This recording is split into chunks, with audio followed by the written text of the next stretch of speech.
Have you ever wondered why life, imperfect, unpredictable, and sometimes painfully fragile, might be the most precious chance you'll ever get?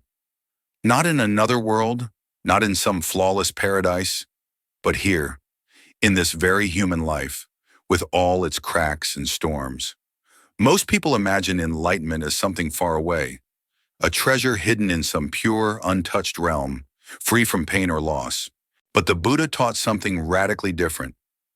It is precisely this human life, messy and uncertain, that holds the richest soil for awakening. Think about it. When was the last time you truly questioned your life? Was it during perfect happiness? Or when something broke? A relationship ended, a dream failed, a loved one was gone. It's in these moments when the ground beneath us shakes that the door to deeper truth quietly opens. In one of his teachings, instead of promising paradise, the Buddha spoke of how rare and valuable this human birth is. Imagine standing in a vast desert during a sudden rainstorm. In that rare moment, a single seed buried in the sand finally cracks open, reaching for the light. That seed is your potential for awakening, and the rainstorm is the perfect mix of joy, pain, uncertainty, and mortality that only human life offers. Unlike beings in worlds of endless pleasure, we are not lulled to sleep by comfort. Unlike beings in realms of constant agony, we are not crushed beyond reflection. We live in the in-between, a place balanced enough for the mind to grow, yet fragile enough to keep us humble. This is why the conditions we often curse, loss, change, the inevitability of death, are not enemies of spiritual life. They are its fuel. Every heartbreak teaches impermanence. Every moment of uncertainty invites humility. Every reminder of death points us back to what truly matters. So if you're alive, breathing, listening to this now, you already hold the rarest opportunity in the universe. Not because it is easy, but because it is human. The question is, will you use it? In the last section, we explored why human life, with all its imperfections, is the rarest opportunity for awakening. We saw how our joys and struggles create a fertile ground for transformation. Now let's step into the first doorway of this journey. Part 1, when suffering becomes the door to awakening. This is where the heart of the Buddha's insight truly begins to unfold. We all instinctively chase happiness. It's written into our nature. Seek pleasure, avoid pain. And for most of us, that makes perfect sense. Happiness feels good, suffering feels bad. But here's a paradox that turns our usual thinking upside down. Too much comfort can make us forget the deeper questions of life, while suffering has the power to awaken them. The Buddha began not with promises of bliss, but with an honest diagnosis of the human condition. He called it dukkha, a word often translated as suffering, but it goes far beyond physical pain or sadness. Dukkha points to the deep dissatisfaction woven into all of conditioned life. No matter how good things seem, they never stay the same. Buddha described dukkha in 3 layers. Dukkha, the obvious pain of body and mind, illness, loss, grief, despair. This is the suffering we all recognize immediately, the kind that knocks the wind out of us. Viparinama dukkha, the suffering of change. Even joy turns to sorrow when it slips away. Think of a perfect day that ends, a friendship that fades, or youth that inevitably gives way to age. Sankhara dukkha, the subtle unease in all experiences shaped by conditions. Even in good moments, there's a quiet tension underneath, because deep down, we know they won't last. Recognizing dukkha is not pessimism, it's clarity. Just like a good doctor begins with an accurate diagnosis, the Buddha began by naming the truth of our condition, without denial or sugarcoating. But he didn't stop there. In the second noble truth, he identified the root cause, tanha or craving. This is our deep thirst for pleasure, for permanence, for a solid identity we can cling to. It's not the pain itself that chains us. It's our desperate grasping to avoid it, control it, or make it last. The third noble truth affirms the possibility of ending this cycle, not by avoiding life, but by letting go of the grasping that fuels the suffering. And the fourth noble truth offers the path, a practical way to meet dukkha, not with despair, but with insight, ethics, and mindful attention. Think back to a time in your life when everything was going smoothly. Were you asking, who am I? What is truth? What is freedom? Probably not. When things go right, we enjoy, but we rarely awaken. It is often suffering that shakes us out of our comfortable trance. A heartbreak, an illness, a failure. These moments don't just disrupt our plans, they shatter the illusion that life is solid, controllable, and permanent. In that rupture, something real can begin. Zen master Thich Nhat Hanh put it beautifully. No mud, no lotus. Anyurei, the lotus, a flower of rare beauty, can only bloom from the depths of muddy water. Likewise, the seed of awakening grows best in the soil of our deepest struggles. This insight isn't limited to Buddhist tradition. Western thinkers saw it too. Nietzsche said, "That which does not kill us makes us stronger." Viktor Frankl, a Holocaust survivor, taught that even in the midst of unimaginable suffering, we can find meaning, if we choose to meet it consciously. But here's the key. Suffering by itself does not liberate. Pain without awareness can harden the heart. It's only when we bring mindful attention, seeing the rise and fall of dukkha without clinging or resisting, that suffering becomes a doorway instead of a wall. In Buddhism, well-being is not the absence of pain, but the deep understanding of its nature. When we observe suffering with clarity, we begin to see it as part of a larger tapestry, not an intruder, but a teacher. Imagine standing on a beach, watching the waves. A storm rolls in, and the sea becomes wild. The instinct is to run for shelter. But if you stand there watching without fear, you see that the storm is part of the same ocean that was calm moments ago. The waves are not separate from the water. In the same way, suffering is not separate from life. It is woven into it. This is why the Buddha didn't teach escape. He taught transformation. The path asks us not to run from our storms, but to sail through them with wisdom as our compass. Let me ask you, what if the very thing you've been trying to push away is the thing you most need to face? What if the pain you feel now is not a dead end, but a turning point? In the quiet moments after loss, when the world feels emptied of meaning, there's a space where you can choose. You can numb yourself, or you can turn inward and ask, what is this teaching me? That question is the first step through the doorway. When you stop seeing suffering as punishment and start seeing it as an invitation, everything changes. Life stops being a problem to fix and becomes a mystery to explore. So as we move deeper into this journey, remember, the first step toward freedom is not to run from pain, but to understand it. Because in understanding, we loosen its grip and the doorway opens. In part 1, we discovered that suffering is not our enemy. It is the doorway to awakening. We saw how pain, change, and uncertainty can break the illusion of permanence and push us toward clarity. But awakening doesn't happen in some faraway heaven or in the depths of endless torment. It happens here, in the one place where all conditions for growth align. And that brings us to the second part of our journey, between the heights of freedom and the weight of responsibility. The human realm is unlike any other. We stand at a delicate crossroads, balanced between raw instinct and refined awareness, between pleasure and pain. We suffer just enough to stay awake, but not so much as to be drowned by despair. We enjoy enough to taste beauty, but not so much as to forget impermanence. Unlike animals, we are not entirely bound by instinct. We can pause, reflect, and choose. Unlike celestial beings lost in pleasure, we are not lulled into forgetting that change is inevitable. Unlike beings in realms of unrelenting suffering, we are not overwhelmed to the point where reflection is impossible. We live in between, and it is precisely this in-between that makes human life the most transformative ground in all of existence. The Buddha pointed to a profound truth. Intention, or satana, is karma. Karma is not a fixed fate carved in stone, nor is it some mystical punishment. It is the directed energy of the mind in each moment. Your habits may be grooves, but your intention is the steering wheel. In the human realm, we have the rare ability to train this steering, to shift the direction of our becoming. This is what freedom looks like, not the absence of cause and effect, but the capacity to act wisely within it. Imagine sailing on a vast ocean. You cannot stop the winds or change the currents, but you can adjust your sails, guiding your vessel toward safer shores.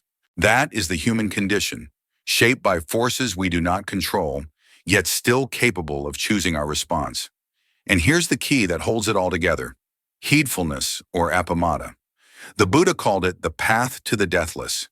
In a world that constantly hijacks our attention, heedfulness means remembering that every moment is formative, not neutral. Where your attention goes, your intention follows. And where your intention goes, your life follows. Think about it. The last time you acted out of anger, fear, or greed, what was the seed you planted? And the last time you acted from kindness, patience, or clarity, what kind of future did that create? In every human life, the power lies in these small, repeated choices. The human realm, then, is both a privilege and a responsibility. A privilege because we can listen to the Dharma, reflect on it, and act upon it.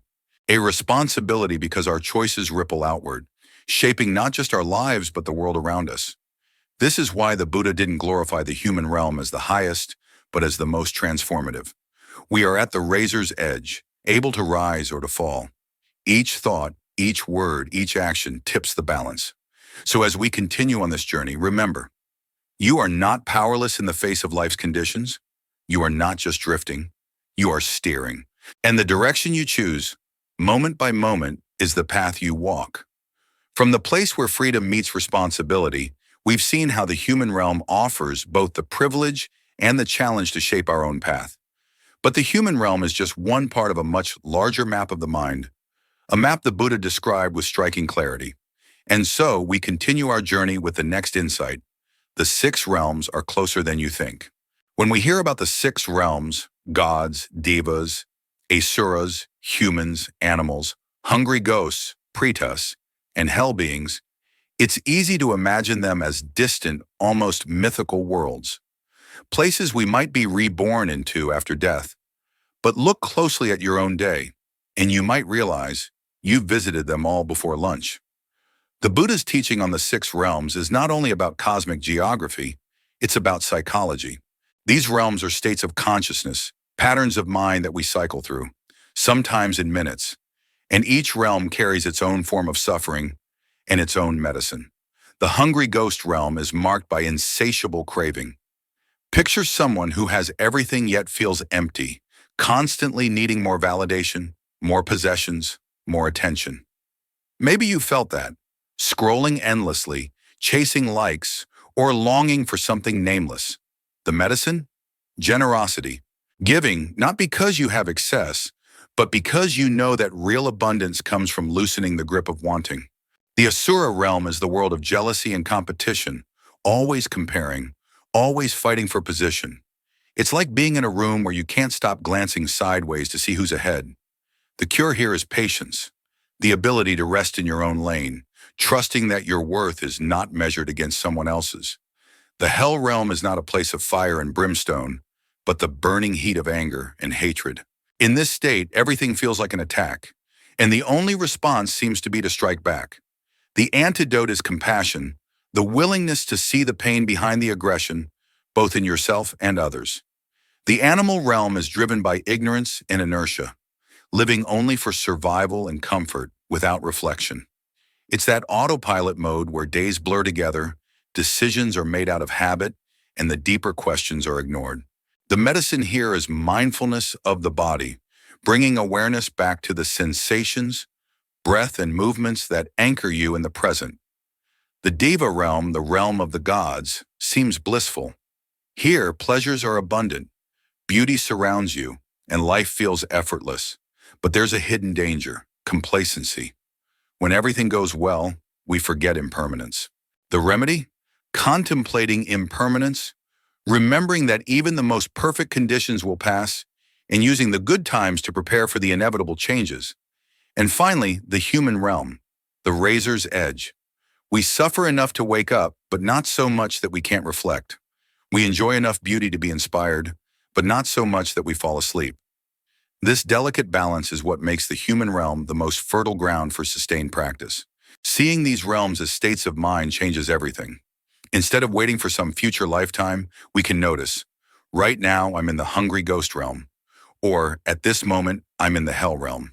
This awareness allows us to apply the right medicine immediately, shifting the mind toward balance. Imagine a day at work. You wake up tired and drag yourself out of bed. That's the animal realm, On your commute, someone cuts you off and rage flares up. The hell realm. You arrive and hear a coworker got the promotion you wanted. Welcome to the Asura realm. Later, you check your phone for the 10th time in an hour, scrolling with restless hunger. The hungry ghost realm. Then a friend calls to share good news and you feel genuinely happy for them. The human realm at its best. And maybe for a moment, you step outside, feel the sun on your skin, and everything is perfect. The diva realm. The point is not to judge these shifts, but to see them clearly. When you know which realm you're in, you know which antidote to apply. The six realms also teach humility. No matter how much we practiced, we're not immune to visiting any of them. The difference is in how long we stay. A trained mind might pass through the hell realm of anger in seconds, while an untrained mind might build a house there. The Buddha never presented these teachings as abstract philosophy. They are practical tools for navigating the inner landscape.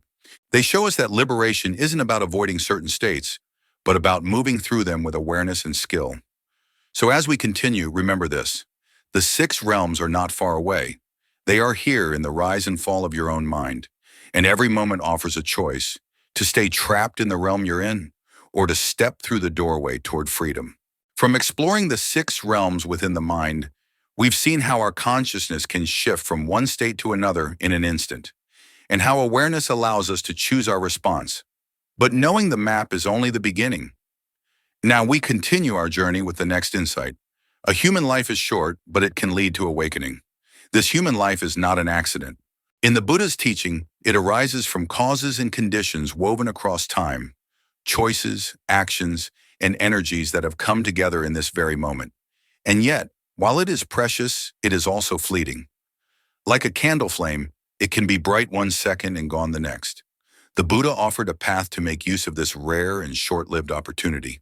It rests on three pillars: virtue, sila, concentration, samadhi, and wisdom, panya, three qualities that align with the noble eightfold path. Virtue is not about rigid morality or fear of punishment. It's about protecting the body, speech, and mind so they become steady ground for insight to grow. It's speaking truth, refraining from harm, and living simply enough that your conscience stays light.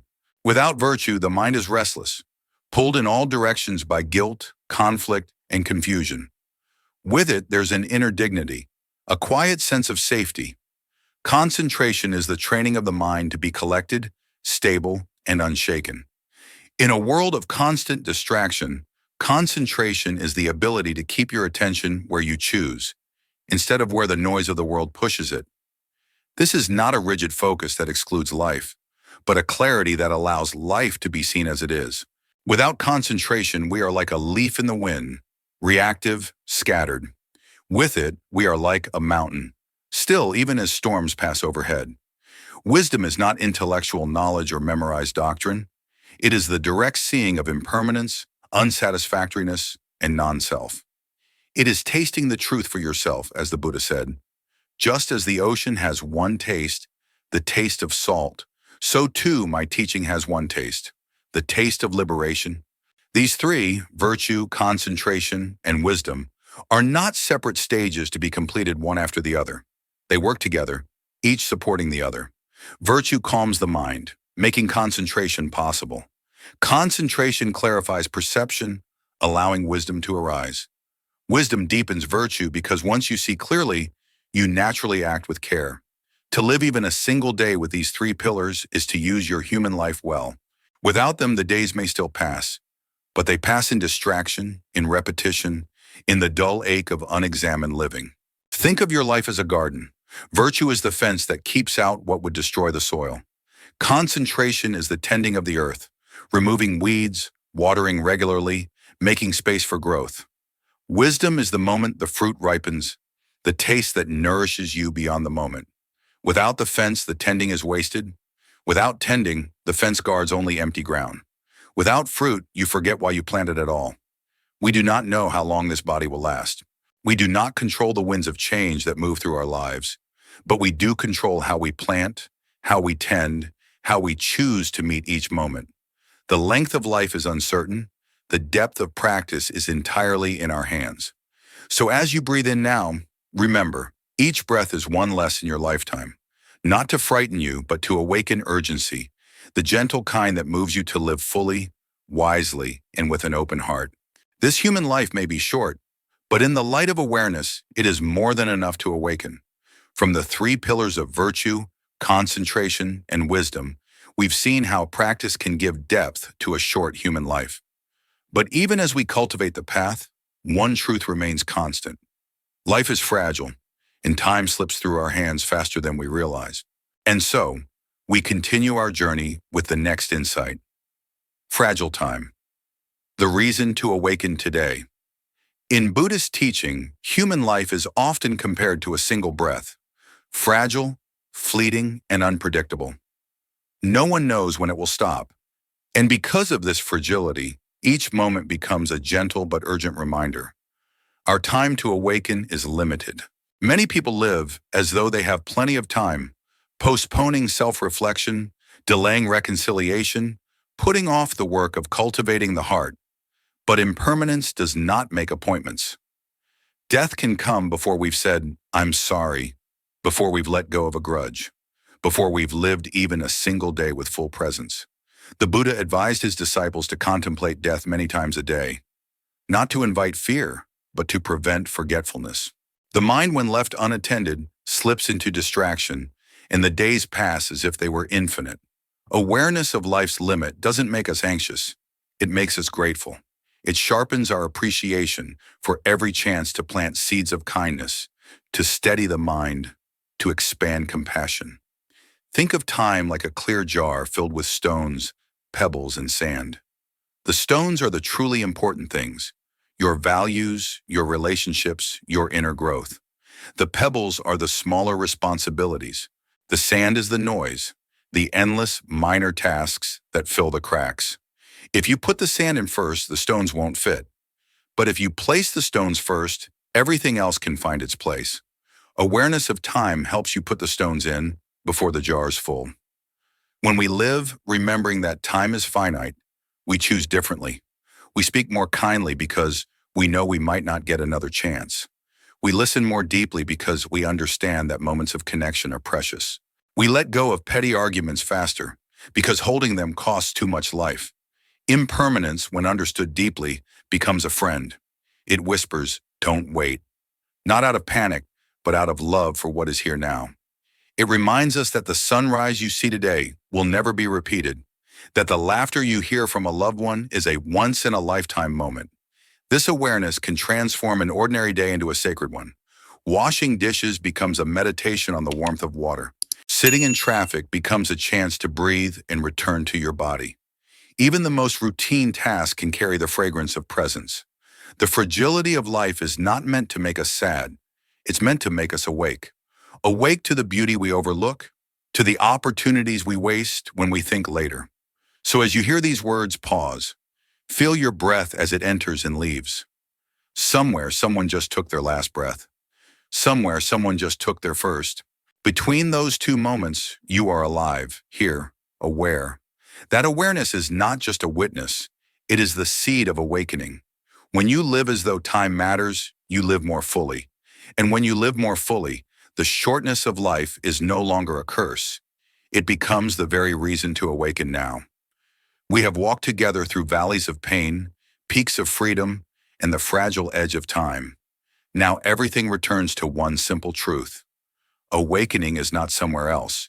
It is here, in you. The path lives in your breath, in a gentle word to someone in need, in the choice to pause before anger rises. You may forget, you may stumble, but you can return again and again. This life, with all its messiness and beauty, is your greatest chance to awaken. The body will fade, the days will end, suffering will pass. What remains is a heart that knows how to let go and a mind that can rest in clarity. Freedom is not promised in the afterlife. It is breathing here, now. So let today be the day you begin. Not tomorrow, not when you feel ready, now. If this message has touched you, share one truth you want to live by in the comments. Like this video so it reaches more hearts, and subscribe to join me in the next journey we walk together.